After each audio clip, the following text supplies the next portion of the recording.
episódio de hoje tem incubação de NFTs na Binance, as notícias da Solana Breakout Week e o anúncio da DTCC, que vai rodar também em Ethereum.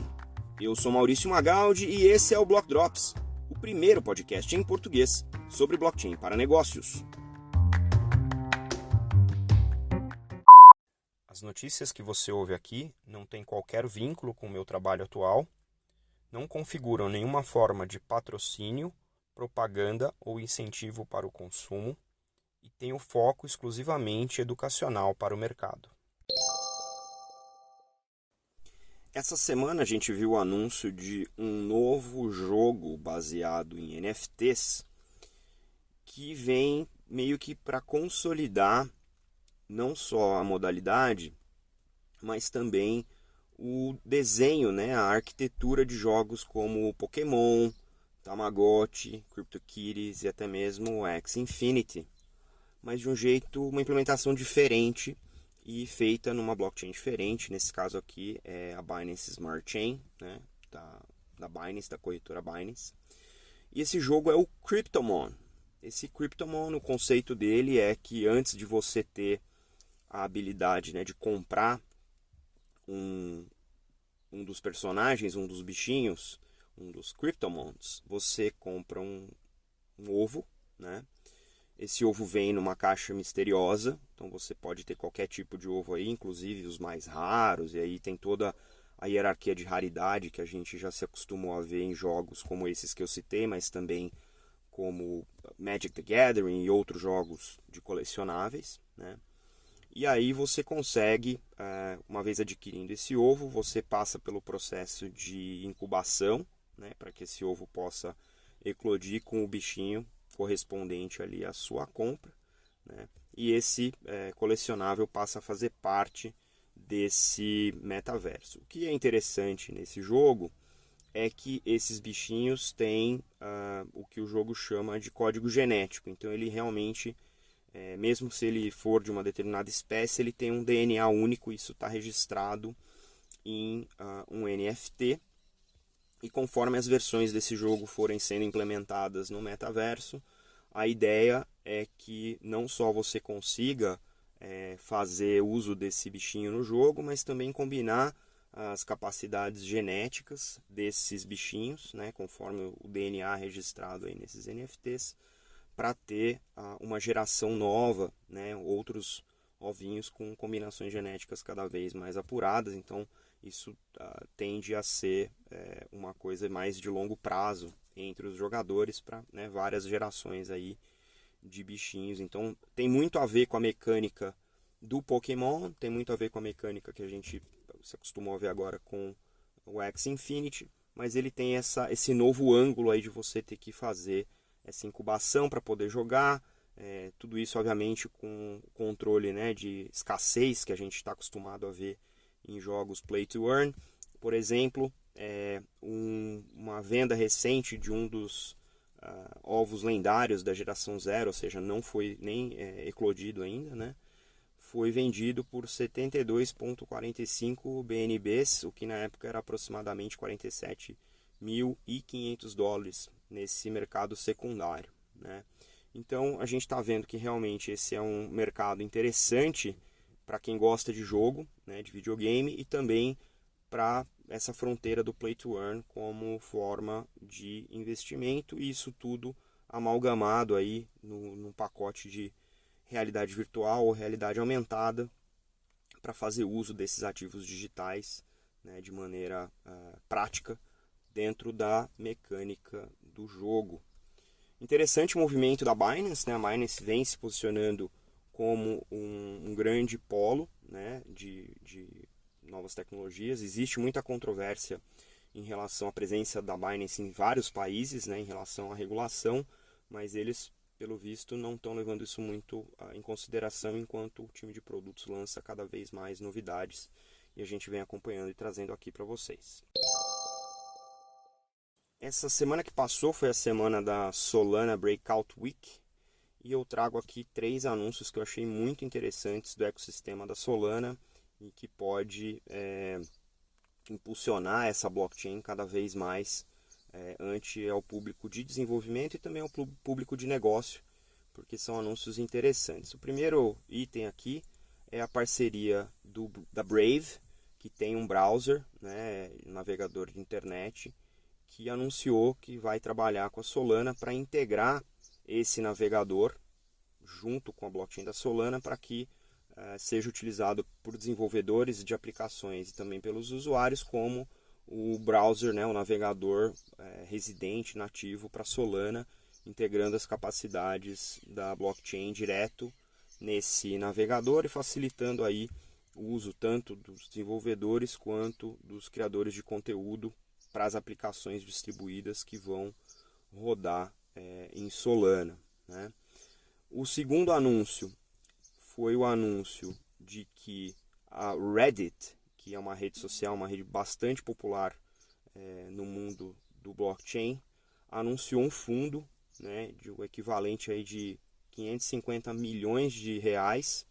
voltados para desenvolvimento da Web3 em Solana, né? Esse anúncio aconteceu com parte dessa Breakout Week e é interessante porque foi uma das primeiras redes sociais a associar a blockchain, né, remuneração e fidelidade. A gente até anunciou aqui falando disso, né, do Reddit. E agora eles estão fazendo essa parceria com a Solana. Interessante porque do lado de redes sociais a gente viu o Twitter cada vez mais investido em Bitcoin, né? E também em Ethereum para a questão da validação dos PFPs, né? das fotinhas de perfil. E agora a gente vê aí a Reddit, que também é uma grande rede social de grande volume de usuários, fazendo aí essa parceria. E o terceiro anúncio que eu achei bastante interessante é o anúncio da Neon Labs, que é um desenvolvedor do Ethereum Virtual Machine, que é um ambiente de desenvolvimento do Ethereum, fez uma captação de 40 milhões de dólares para construir uma EVM que rode em cima da Solana. O que isso significa do ponto de vista prático? Significa que se você tem aplicações distribuídas, desenvolvidas com Solidity, ou seja, que rodam nativamente na blockchain da Ethereum, você vai conseguir fazer o deploy desse mesmo smart contract, né, dessa aplicação distribuída, em cima da blockchain da Solana, sem precisar reescrever o seu código em Solidity. Então, movimentos bastante interessantes, bastante estratégicos, que mostram que o pessoal envolvido na Solana e envolvido na comunidade ou nas comunidades que suportam Solana estão começando a se posicionar cada vez mais de maneira integrada e também de maneira colaborativa, né, alcançando aí diferentes players de diferentes indústrias para fomentar o uso dessa blockchain que parece ser, nesse momento, uma blockchain bastante interessante enquanto alternativa de custo e tecnológica a blockchains anteriores, tais como o Ethereum. No último drop de hoje, a gente cobre aqui o anúncio da DTCC. DTCC é o Depository Trust and Clearing Corporation, que é o grande back-office de post-trade, né, da infraestrutura de mercado de capitais, que atende os grandes players no mundo todo. E não é estranho, o DTCC não é estranho a blockchain, né, já fez vários projetos de post-trade, vários projetos de trade com blockchain, né, para não só testar a tecnologia, mas também para obter benefícios de eficiência, já que a DTCC opera grandes mercados com grandes players e grandes volumes, né? E o mais interessante aqui, eles acabaram de anunciar o lançamento da uma plataforma nova chamada Digital Securities Management, que obviamente vai passar por escrutínio regulatório, mas vai ser a primeira vez em que se oferece uma solução que é ampla na indústria, né, e vai competir com as infraestruturas tradicionais baseadas, né, nas tecnologias tradicionais também. Vai trazer automação, padronização e com isso traz também eficiência para mercados ainda privados, né, usando essa plataforma. A ideia é que isso se integre com outros participantes da indústria, né, com uma arquitetura distribuída também em nuvem, para fazer todos os registros transacionais inclusive de ativos digitais. Olha que interessante, né? E aí, essa plataforma vai fazer toda a gestão do ciclo de vida dessas securities, né, desses ativos, e vão trazer menos custo operacional end-to-end para todos os participantes envolvidos, né? Vão digitalizar todas as aprovações de restrições e permissionamento, né? Vão fazer o que a gente chama de liquidação do atacado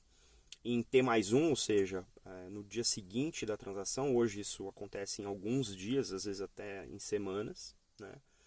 E vão fazer uso, nesse primeiro momento, da plataforma Ethereum. Olha que interessante.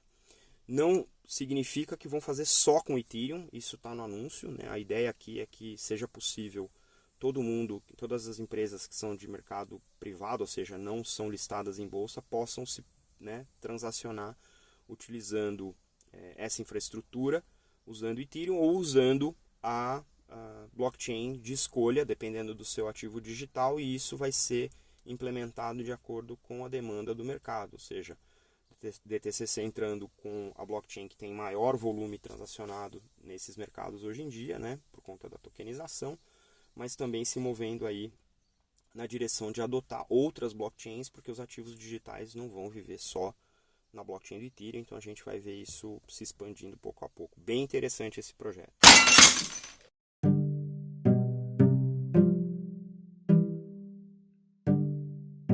E numa semana cheia como essa, tem muito mais. Tem a Inglaterra prometendo um projeto de CBDC para o ano que vem, a Malásia se juntando ao projeto Nexus de CBDC, a fabricante de jogos Zynga falando que vai começar a usar blockchain nos seus jogos, o Twitter anunciando um time voltado inteiro para cripto, a Transfero comprando a CBRL aqui no Brasil para ser a maior operadora de stablecoin, uma pesquisa que apontou 58% dos estúdios de jogos já utilizando blockchain, o MBDA e a SERC anunciando a tokenização de recebíveis, a Prefeitura de Miami dizendo que vai dar retorno em Bitcoin para os seus pagadores de impostos, o álbum perdido do Wu-Tang Clan, agora negociado em NFT, a iniciativa de blockchain das Nações Unidas anunciada na COP26, o simpósio da Kendia na próxima semana acontecendo, o market cap do INS, o Ethereum Name Service, atingindo 1 bilhão, a Universal Records anunciando um grupo de música com 4 Bored Apes, aquela série de NFTs, o anúncio do Jimmy Fallon, que agora também é um Bored Ape, a seleção italiana anunciando que vai lançar os tokens, os fan tokens nos sócios,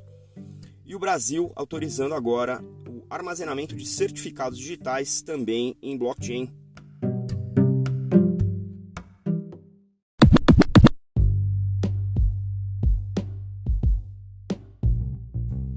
Você pode ouvir o Block Drops Podcast nas plataformas Anchor FM, Spotify,